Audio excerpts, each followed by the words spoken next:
All right, guys, this one, another one from Mr. D'Amato is he used to say to me all the time, anger has no place in a fight. If I can get you mad, I've got you half beat already.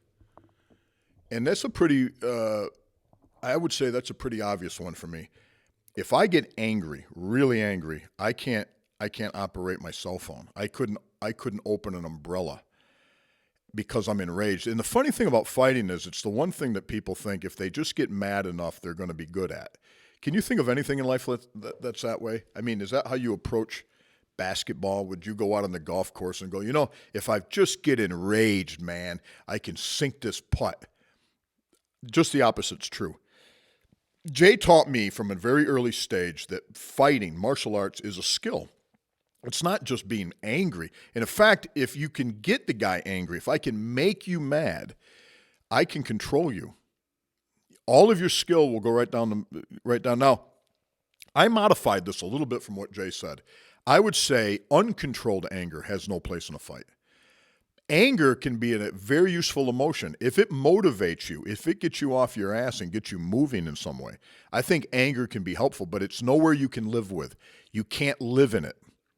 When I met those guys, when I first started training, I knew I was in a lot of depression, very dark time in my life. And I got tired of feeling depressed. I got tired of feeling afraid all the time. That gave way to anger. Anger felt a lot better, but you can't live in anger. If you live in anger, it'll destroy you. How many of you have probably, I'm sure you relate to what I'm talking about. So when he said anger has no place in a fight, it's not just the fight, it's the fight in your life. You can't come from a place of being angry all the time. Otherwise, it will destroy you and it makes you a slave to it. Anger will become your master. It will change you. It will rob you of every enjoyment you've ever had. It will wreck every relationship you've ever had. It's a very toxic thing. So when he said that, he was talking, I believe, about a fight, about an actual physical fight. But I also know he was talking about much more than that. He was talking about your life. He was talking about not letting the person own you because he got you angry. And of course, his attitude was, I'm going to get you angry.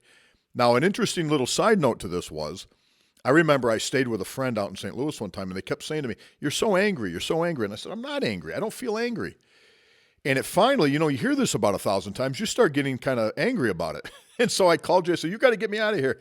They keep telling me I'm angry. I said, I'm not angry. And Jay looked at me and goes, well, you are one angry son of a bitch. You are. I didn't know it. I had no idea. When you live with anger the way I've lived with it, it becomes your norm.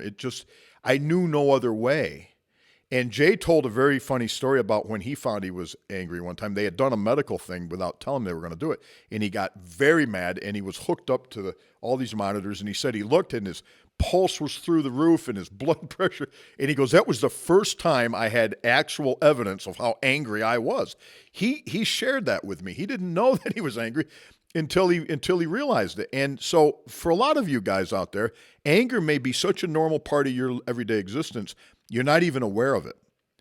And it's a hell of a burden, man, and it's toxic.